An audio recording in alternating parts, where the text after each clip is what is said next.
Hello दोस्तों, नमस्कार, जय हिंद। ग्रो डे 24 में आप लोगों का स्वागत है।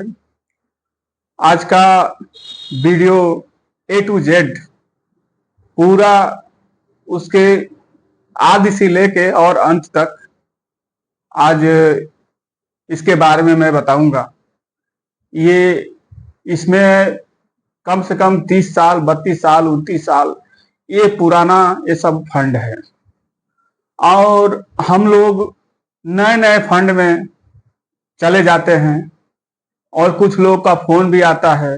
कल भी एक मेरे व्यूअर का, सब्सक्राइबर का फोन आया था कि सर मैं एचडीएफसी डिफेंस फंड में मैं लमसम किया था और मेरा पैसा एकदम डाउन हो गया है।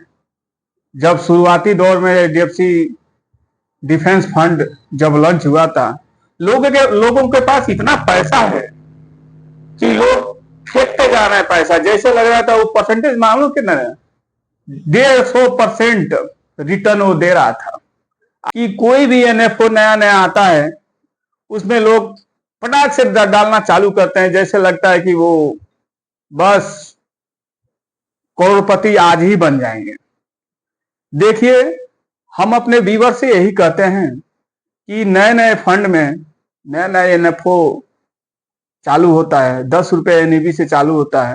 कोई भी एनएफओ स्टॉक में हो या म्यूचुअल फंड में हो, कोई भी एनएफओ अगर उसमें चले जाएंगे, फ्यूचर देखे नहीं है तो उसका फ्यूचर नहीं देखे हैं आप, और 1 साल, 6 महीना, 1 महीना उसको चालू हुआ तो उसको फ्यूचर तो आप देखे नहीं है। तो आना तो पास्ट देखे हैं, तो पास्ट और फ्यूचर को आपको देखना चाहिए। पास्ट फ्यूचर इसलिए देखना चाहिए कि पुराना आदमी जीते आ रहा है, अभी भी जिएगा, आगे भी जीता रहेगा। भाई आना जाना तो सबको है, ये तो किसी के मान कर नहीं कोई नहीं जाएगा, आया है तो जाना ही है। लेकिन नए नए में नहीं जाना है। आप लोग नए नए में वो भी फोन करके हमसे पूछ रहे थे कि सर अभी मार्केट डाउन हुआ, मेरा पैसा बहुत लॉस हो गया और मैं बंद कर दिया। एक तो गलती वो की कि बंद कर दिए। फिर मैं बोला कि अगर बंद कर दिए हैं तो कोई निपोन इंडिया ग्रोथ फंड में या अदरवाइज जो भी फंड है उस फंड में आप इन्वेस्ट कीजिए, वो पैसा निकाल लीजिए जब बंद कर दिए तो। अब जो भी आपका नुकसान हुआ, लेकिन जब आप कर देते हैं तो निकालिए मत, उसको वैसे ही छोड़ दीजिए।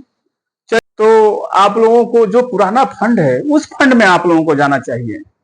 तो चलिए, वीडियो आपको लेट करने से कोई फायदा नहीं है, हमको भी टाइम नहीं है और आपके भी पास शायद टाइम ना हो। तो ये वीडियो आप देखिए और समझिए, और आपका अगर वीडियो अच्छा लगे आपको तो एक सब्सक्राइब, एक लाइक, एक कमेंट अवश्य कर दीजिए।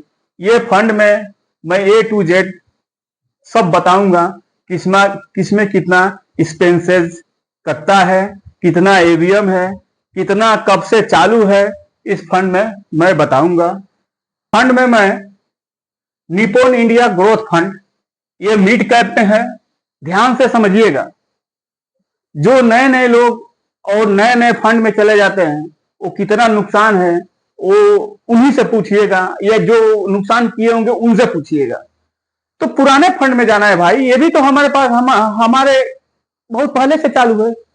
तो नए नए फंड में नए नए लोग नए नए फंड में घुस जाते हैं और फिर जब मार्केट डाउन होता है, देगा तो 150%।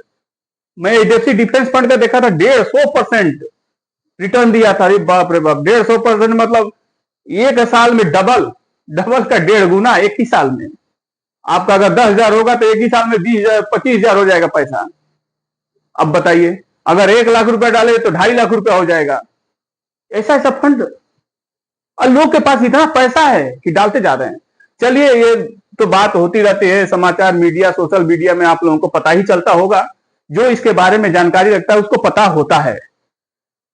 चलिए, आप बहुत एनालिसिस करके ये वीडियो में बना रहा हूं और निकाल रहा हूं, और टाइम का भी वैल्यूएशन बहुत ज्यादा है, टाइम भी हमारे पास बहुत कम रहता है, इसलिए थोड़ा जल्दी में मैं बता देता हूं। निपोन इंडिया ग्रोथ फंड, पूरा ध्यान से देखिएगा। 8/10/1995 से ये चालू है। इसको 29 साल हो गया चलते हुए। एवीएम है 35,209 करोड़ रुपया एवीएम है इसमें। जो हम लोग पैसा डाले हुए हैं वो पैसा इतना है। एक्सपेंस रेशियो दो दो चीज होता है। एक होता है रेगुलर, जो बैंक से करते हैं या किसी एडवाइजर से करते हैं, वो होता है रेगुलर, वो रेगुलर में डालेंगे। और आप डायरेक्ट करेंगे, ऐप से करेंगे या वेबसाइट से करेंगे, इस फंड के वेबसाइट से करेंगे तो आपको डायरेक्ट मिलेगा।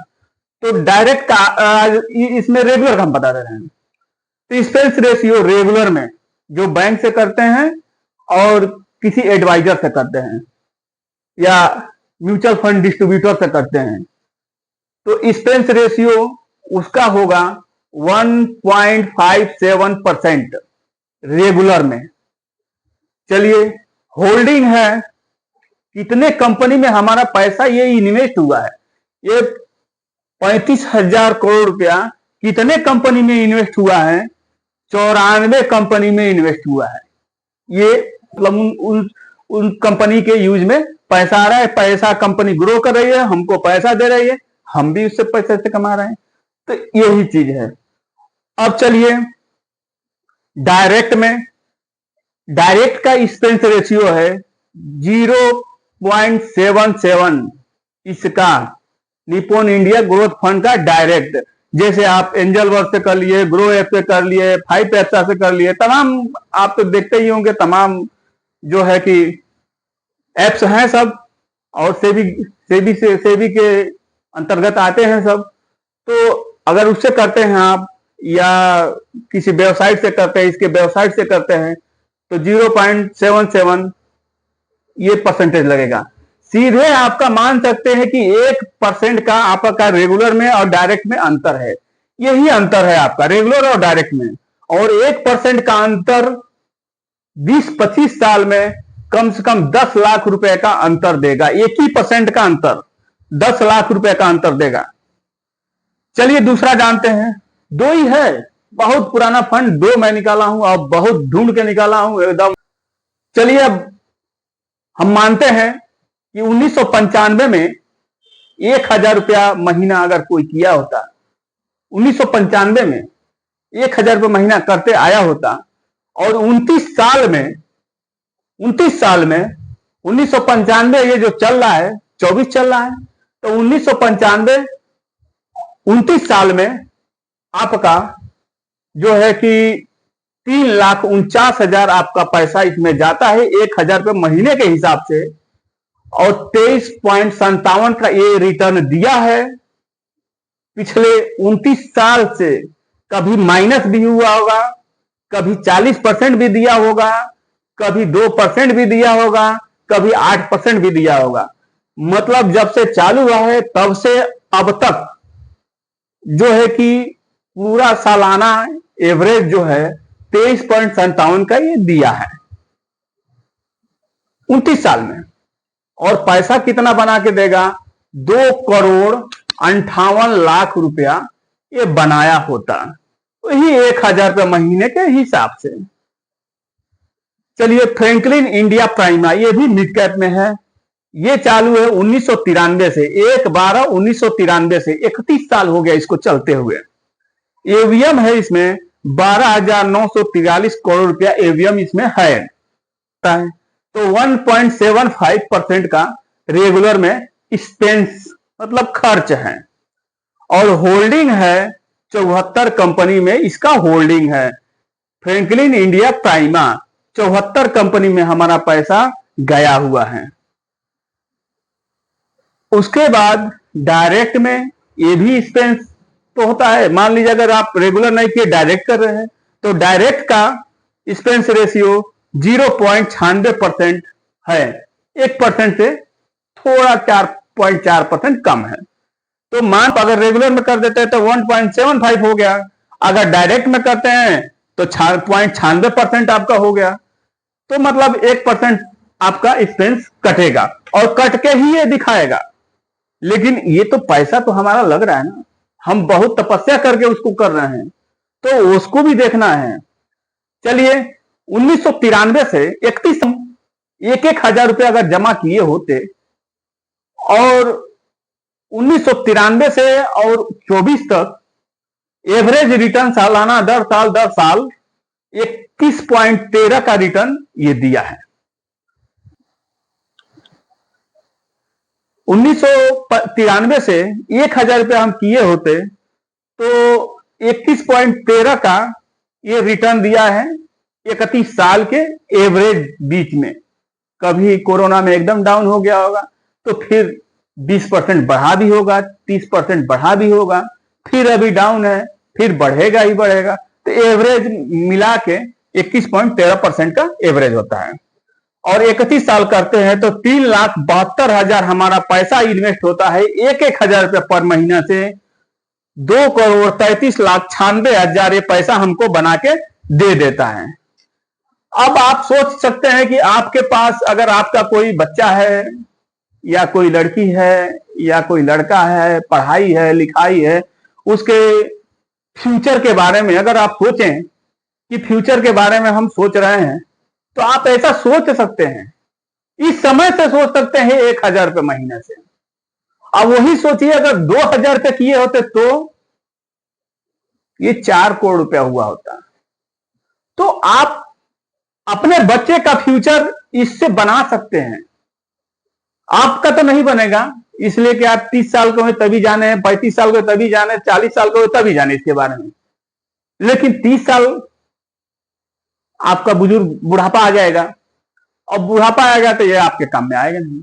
अगर अपने घर परिवार को सेफ रखने के लिए इंश्योरेंस हम लोग करते हैं, अपने परिवार को सेफ रखने के लिए करते हैं कि इंश्योरेंस करेंगे, हमको कुछ हो गया तो 1 करोड़ 2 करोड़ 50 लाख जितना आपका इंश्योरेंस करता है हमारे परिवार को इंश्योरेंस मिलेगा। आखिर किस लिए करते हैं?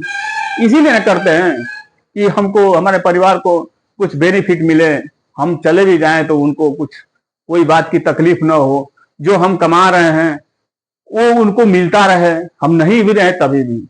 यही होता है फ्यूचर प्लानिंग। अगर आप हमारे वीडियो से थोड़ा सा भी आप संतुष्ट हैं, अगर आपको वीडियो मेरा अच्छा लगा हो तो एक सब्सक्राइब और एक लाइक और एक कमेंट अवश्य कीजिएगा और बेल आइकन पे अवश्य दबाइएगा। तो चूंकि मैं जब भी वीडियो आप लोगों को 7:30 और 8 बजे के बीच में मैं वीडियो डालता हूं हर रोज, आप लोगों को वीडियो जाएगा। आप जरूर आपके नॉलेज के लिए, आपके फाइनेंशियल के लिए, आपके परिवार के फ्यूचर के लिए मैं ये वीडियो सकता हूं। जय हिंद, जय भारत।